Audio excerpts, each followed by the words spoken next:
শোনো হে প্রশাসন, 2024 সাল থেকে যদি আপনারা শিক্ষা না নেন, আপনারা যদি আবার আগের থেকে নির্বাচনের দিকে ফিরে যান, আপনারা যদি আবার গুলশানের দিকে লাইন দেন, এই তরুণ প্রজন্ম আপনাদেরকে ক্ষমা করবে না।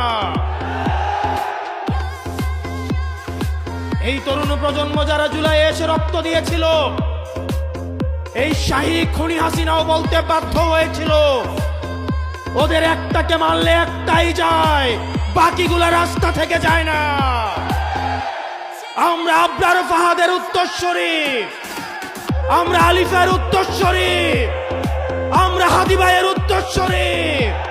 সুতরাং যেসব ডিসিএসপিরা আবার 14-এর মতো, 18-এর মতো, 24-এর মতো ব্যালট বাক্স ছিনতাই করার চিন্তা করছেন, আপনাদের প্রতি আহ্বান থাকছে, আপনাদের প্রতি আপনাদের পরিণতি হারুনের মতো এবং বেনজিরের মতো হবে। প্রিয় প্রশাসন,